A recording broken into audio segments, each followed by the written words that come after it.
After thousands of years buried under 1 meter of dirt, Boucher's skull is crushed. It looks like there is a part of the face missing. I think it's just that all the face has been broken and pieces have been moved one relatively to the others. But the dentition is absolutely outstanding. It's amazing. I think you should put glue on it, hold it together. Because otherwise you have to start picking those up as individual pieces right now. Right. There is little the archaeologists can learn from it in this state. Determining Boucher's species and what her life was like will require cutting-edge technology. Fortunately, Dibble is in the right place. Boucher's going to be telling us a lot more stuff. The bones themselves are going to keep talking. So we call it laser ablation, and we are trying to assess some mobility or migration pattern of this individual. Fragments of bone undergo preliminary examination for trauma or disease. And potentially the most important test of all, genetic analysis. We can answer a lot of questions looking at DNA, which archaeology usually or anthropology cannot answer. Her DNA could finally reveal what species she is. Homo sapien, Neanderthal, or perhaps even something totally new. It's extra large, but the results will be contaminated if the scientists' own DNA gets mixed in with Boucher's. What we're trying here now is to avoid to bring any contamination of human DNA on the sample. Modern tissue, you have like millions and millions of more DNA, of course, than you might have in an old sample. So.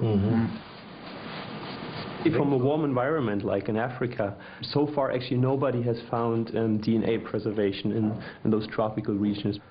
So that would be, if there would be something preserved in there, that would be really amazing. Right. The test comes at great cost. A 2.5 centimeter piece of priceless bone will be destroyed in the process. You have to get it out of the sediment. Definitely. Get it? Yeah. That's fine. That looks good. Okay. That's DNA central. Just wonder how fragile it is. No, I think it's probably pretty good. The next thing then would be that we bring it into the clean room, which is kind of really sterile room where like no DNA, modern DNA usually gets brought in.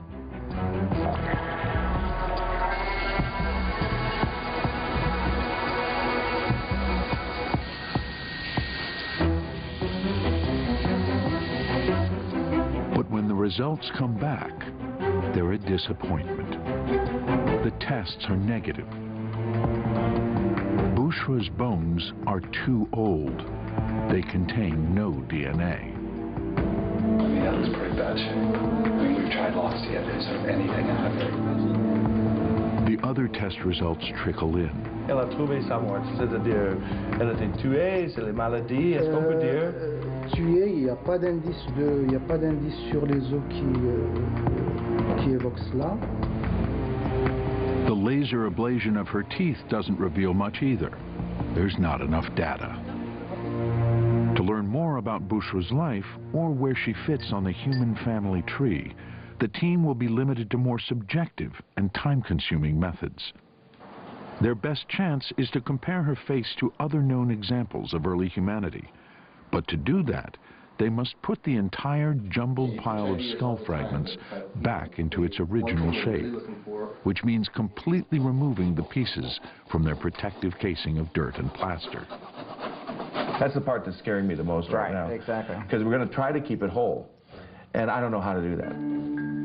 Causing further damage to Boucher's crumbling skull is a very real possibility. To prepare for CT scanning, it means to wrap the object so that it will be stable during the scan. Then we will wrap it up, then we are going to tilt it and hope. Good work. Okay. As a precaution, Dibble's team takes a CT scan of the entire block, digitally preserving the skull fragments exactly as they existed in the cave floor in Morocco. The X-rays reveal over 100 individual pieces, some no larger than a fingernail. With the CT scan finished, Boucher will now be handed to a pair of trained specialists known as conservators. Their steady hands will be the ones to physically pull the delicate pieces from the dirt, clean each one, and then attempt to reassemble them into their original form. The tenuous process will take months or longer. Other prehistoric skulls have taken as long as 8 years to clean and reassemble. It's possible that Dibble won't see Boucher's face anytime this decade. Over 6,000 kilometers away, the artist Victor Dayak doesn't want to wait that long. He's attempting to shortcut the conservator's process using an unorthodox but promising new method, his art. For the scientists, the CT scan was only a precaution, but Dayak sees it as raw materials. He's imported the data into a 3D modeling program normally used for graphics and animation. This is the original CT scan as Max Planck sent it over to me. Once I can take this apart in virtual space, I can then reposition the pieces to how it would look before it was crushed and destroyed. But working from X-rays rather than the original has limitations. What is that? Is that vertebrae? Is it neck vertebrae? This is one of the real problems with looking at a CT scan is some of this material you might see better and clearer in reality. There are some who think Dayak is wasting his time, including the director of the Max Planck Institute, Jean-Jacques Houblin. I'm pessimistic. The condition of the first scanning was such that it looks to me an almost impossible challenge to make a reconstruction of the skull. Houblin believes only the old-fashioned hands-on reconstruction of the actual bone fragments will be exact enough for scientific analysis. But even as the conservators in Leipzig are cleaning off slivers of bone, Victor, in just a few weeks, has pieced the scan data into a finished skull. Skin, hair, and eyes will come later, but he can already tell that Boucher's face is like none he's seen before.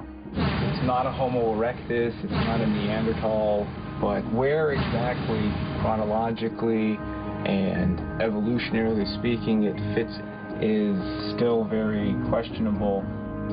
He's captured a time-lapse of his new process so Dibble and Houblin can verify his methods or point out his mistakes.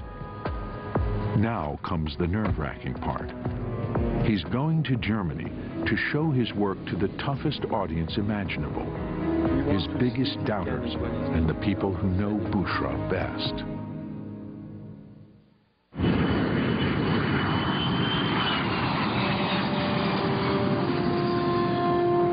Victor Dayak has spent nearly a month on his digital reconstruction of a child's skull from over 100,000 years ago. I'm, just excited and nervous about the reaction by the people at Max Planck, just because I have a certain sense of pride and a connection now. I only hope they like what I did. The bones themselves are still being extracted and cleaned. The physical reconstruction won't be carried out for some time. Some of the scientists doubt Victor's model will be a useful proxy in their efforts to find out what sort of child Boucher was. A modern Homo sapien, Neanderthal, or something else, something in between. Dayak arrives early and asks if he is allowed to see the actual bones. Until now, he has seen only CT scans. And you just can't appreciate what you've really got until you see it like this. But all too quickly, the archaeological team arrives, eager to review his work. Okay, hey, Victor. How are you? Good, how are you? Good. Oh, it's going to be interesting to see what you got, so... Victor loads up the video of his process and presses play.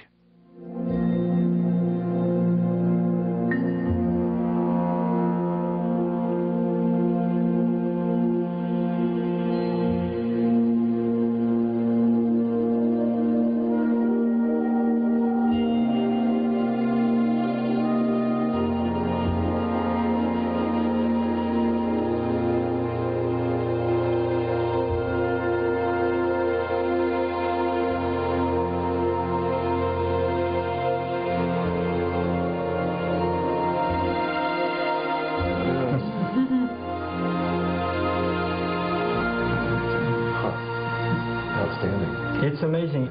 This is really cool. I would like to have it. Of course. I'll give you the video. How is it now? Yeah, I like this one. I'm very pleased and I'm very happy. I was a bit nervous, you know, presenting. I must say I was a little bit skeptical. Okay. It looked to me like it was a bit too premature somehow. Yeah. But I'm amazed by what you have done. To see how you got from what we started. Victor's experimental technique has paid off.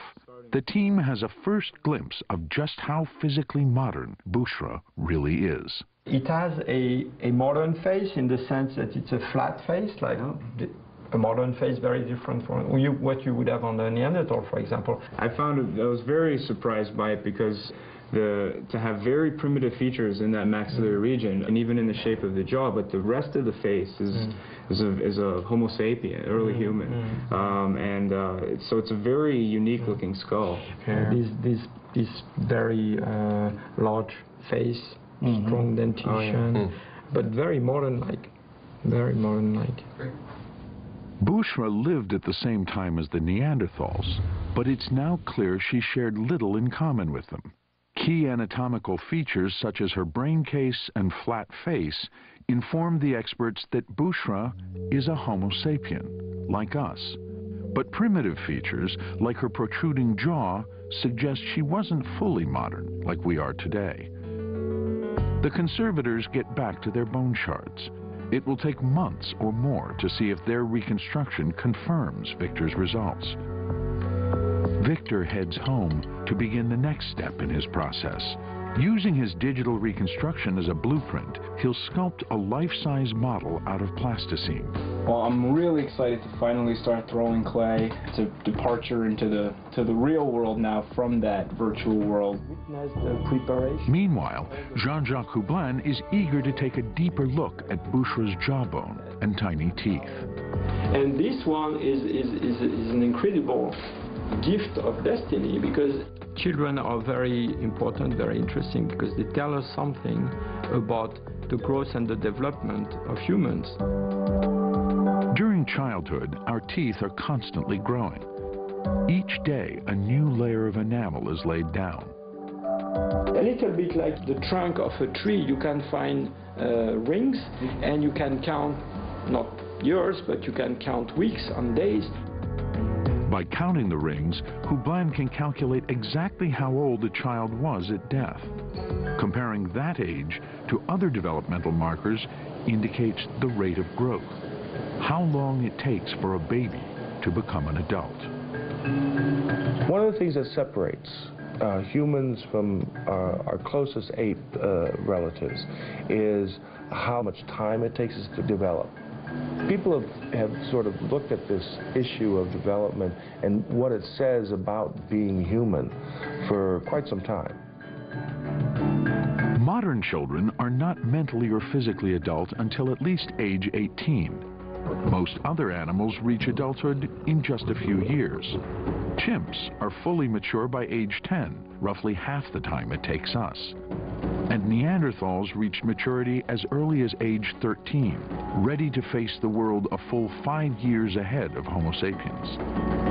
There is many possible explanations for that. One explanation is that we have a very big brain, and it's a complex organ to organize somehow.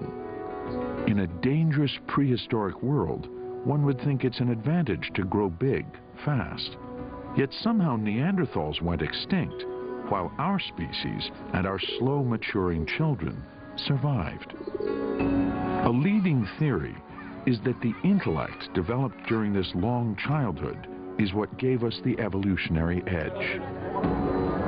It's a very important issue, because how fast you grow is not just a biological issue, it has implications on how long you can learn things and how the whole society is organized. Because